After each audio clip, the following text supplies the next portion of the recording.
Merci d'écouter Radio France Internationale. Il est 16h en temps universel, 17h dans nos studios à Paris. Le journal en français facile. Raphaël Delvolvé. Bonjour et bienvenue à tous dans le journal en français facile d'RFI. Nous sommes le jeudi 28 décembre. Nous allons parler aujourd'hui du conflit entre Israël et le Hamas. Les affrontements continuent dans la bande de Gaza où la guerre dure maintenant depuis 83 jours. Nous nous pencherons plus particulièrement sur ce qu'il se passe en Cisjordanie, où l'armée israélienne mène très régulièrement depuis le 7 octobre des opérations meurtrières. C'est ce qui est d'ailleurs dénoncé entre autres par l'Organisation des Nations Unies dans un rapport publié aujourd'hui. Nous sommes en fin d'année, c'est donc la période pour faire des bilans. Dans ce journal, nous évoquerons le climat, car 2023 fut marqué par de nombreux phénomènes extrêmes, comme des grands feux de forêt et des canicules. Ce fut l'année la plus chaude jamais enregistrée, s'agissant des températures. Et puis à la fin de ce journal, en français facile, de la musique. Sophie Torlotin, journaliste culture à RFI, nous présentera le dernier album de Dolly Parton. La légende américaine de la country publie 30 chansons, dont certaines interprétées avec d'autres chanteurs. Le journal en français facile. Pour commencer, nous évoquons donc le conflit au Proche-Orient, comme presque tous les jours depuis le 7 octobre et le massacre commis par le Hamas. L'armée israélienne bombarde de nouveau la bande de Gaza. Les frappes aériennes, mais aussi les opérations militaires au sol, ont fait plus de 21 000 morts selon le groupe islamiste palestinien. L'Organisation mondiale de la santé alerte sur l'aggravation de la faim et du désespoir des populations civiles sur place. En plus de la bande de Gaza, l'armée d'Israël est aussi engagée en Cisjordanie, l'autre principal territoire palestinien. L'armée israélienne y a mené la nuit dernière, comme très régulièrement depuis le 7 octobre, de nouvelles opérations meurtrières, ce qui est d'ailleurs dénoncé par l'Organisation des Nations Unies dans un rapport évoquant un très net recul des droits de l'homme dans cette zone. Nous en parlons avec vous, Guilhem Delteil. Oui, Raphaël, les indicateurs, les chiffres sont nombreux et ils vont tous dans le même sens depuis le début de la guerre. La situation des Palestiniens est de plus en plus difficile en Cisjordanie aussi, selon le Haut Commissariat des Nations Unies aux droits de l'homme. 300 Palestiniens ont été tués dans ce territoire depuis le 7 octobre. La majorité, la plupart d'entre eux sont morts lors d'affrontements, de batailles avec les forces israéliennes. Mais l'armée israélienne use d'une force disproportionnée et inutile, estime Volker Türk, qui va jusqu'à parler d'homicides illégaux de la part d'Israël, c'est-à-dire qu'Israël a tué des Palestiniens en dehors d'un cadre légal. Par ailleurs, au moins 8 personnes ont aussi été tuées par des colons. Le nombre d'attaques menées par ces civils israéliens installés en Cisjordanie en violation du droit international a augmenté de moitié, note pour sa part l'agence humanitaire des Nations Unies, OCHA. Depuis 2 mois et demi, les déplacements des Palestiniens ont aussi été rendus plus difficiles. Des barrages ont été installés à l'entrée et à la sortie de la plupart des villes. Les trajets sont donc plus longs, plus dangereux aussi pour les Palestiniens qui doivent être contrôlés par des soldats israéliens. Le Haut Commissaire des Nations Unies aux droits de l'homme dénonce des mesures arbitraires, injustes et discriminatoires car elles s'appliquent uniquement aux Palestiniens, des mesures extrêmement troublantes, juge-t-il. Merci Guilhem Delteil, journaliste au service international d'RFI. La crainte d'une expansion du conflit à d'autres pays de la région ne redescend pas. L'état-major israélien, c'est-à-dire la division la plus puissante de l'armée, évoque notamment le Liban. L'armée israélienne et le groupe armé Hezbollah, proche de l'Iran, échangent régulièrement des tirs depuis le 7 octobre. Dans la guerre opposant la Russie à l'Ukraine, des tirs d'artillerie russe font 2 morts et 3 blessés aujourd'hui près de la ville ukrainienne de Zaporijjia au sud. Des frappes de l'armée russe ont également touché la région de Kharkiv dans le nord-est.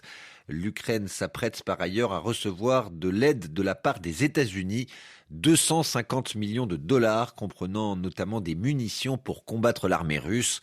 Le président ukrainien Volodymyr Zelensky remercie les autorités américaines pour ce qu'il qualifie d'aide essentielle. Cette nouvelle enveloppe américaine est cependant la dernière ne nécessitant pas de vote du Congrès. C'est une information importante car le Parlement américain refuse pour le moment d'accorder plus d'argent pour l'Ukraine. L'année 2023 est en train de s'achever, elle est marquée par les guerres que nous venons d'évoquer, mais aussi par de graves conséquences climatiques. Sur RFI, nous avons beaucoup parlé de phénomènes extrêmes comme les grands incendies de forêt et les canicules, c'est-à-dire de très fortes températures. Le réchauffement de la planète se traduit dans les chiffres. 2023, c'est l'année la plus chaude jamais enregistrée. Les températures ont été en moyenne supérieures d'1,4 degré par rapport à l'époque précédant le développement de l'industrie. Alors, quelles conséquences pour la biodiversité, c'est-à-dire l'ensemble des milieux naturels et des formes de vie sur Terre? Question posée à Pascal You, chercheur en climatologie au laboratoire des sciences du climat et de l'environnement. Il y a plein de conséquences. La première conséquence de ce réchauffement, ça a été un réchauffement de l'eau des océans. Et les températures de l'eau ont une grosse influence sur la biodiversité marine, qui est à la base, qui est le départ de notre chaîne alimentaire. Et puis après, on a des déclenchements de feux de forêt. Alors la forêt, a priori, nous protège de beaucoup de choses, mais quand ça brûle, c'est notre cercueil. Et donc c'est ce qui s'est passé au Canada l'été dernier. Mais il n'y a pas qu'au Canada, il y a eu des méga feux en Turquie, en Grèce et en Sicile, et il n'y a pas de raison que ça s'arrête. C'est ça qui est parfaitement inquiétant. Quand il n'y a plus d'arbres, eh bien, il y a un risque de désertification rapide qu'il faut craindre, qu'il faut savoir anticiper. Pascal You, chercheur en climatologie au LSCE, c'est-à-dire le laboratoire des sciences du climat et de l'environnement. Il était interviewé par Florent Guignard tout à l'heure sur RFI. Nous réécouterons cet entretien tout à l'heure à 18h10, temps universel dans RFI Soir. Un homme retrouvé dans le train d'atterrissage d'un avion en France. Le train d'atterrissage, c'est là où se situent les roues d'un avion. En l'occurrence, ce vol est arrivé d'Algérie ce matin à l'aéroport d'Orly. L'homme retrouvé à une vingtaine d'années, lors de sa découverte, sa température corporelle était extrêmement froide. En termes médicaux, on parle ainsi d'hypothermie sévère. Il a donc été transféré à l'hôpital. Lorsqu'un avion commercial est à son altitude maximum, il est à peu près à 12 km du sol. La température de l'air est alors proche des moins 50 degrés Celsius. Nous terminons ce journal en français facile avec de la musique, celle de la célèbre chanteuse de country Dolly Parton. À 77 ans, elle sort un nouvel album paru il y a quelques semaines. Il s'appelle Rockstar. Il comprend 30 chansons dont beaucoup sont chantées avec d'autres interprètes très connus. En français, on parle de duo. Le dernier album de Dolly Parton nous est présenté par notre journaliste culture, Sophie Torlotin.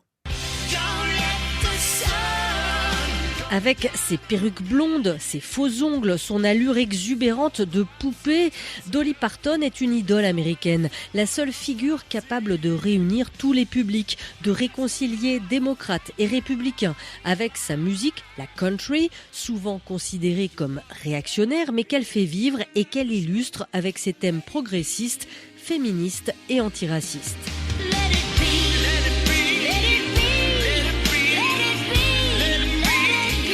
Paul McCartney et Ringo Starr, Elton John, Lizzo ou encore Debbie Harry. Ces stars ont accepté de partager leur standard avec Dolly Parton, autrice-compositrice respectée, dont le répertoire compte plus de 1000 chansons et 100 millions de disques vendus. Aussi bonne conteuse que chanteuse, celle qui se surnomme la Barbie de Plouqueville a su rester authentique et sincère, profiter de sa revanche sur la pauvreté et ouvrir la voie à de grandes figures féminines, bien avant Madonna et Beyoncé. Les jeunes chanteuses ne s'y trompent pas, qui participent à ce disque de duo, comme Pink sur cette reprise des Rolling Stones.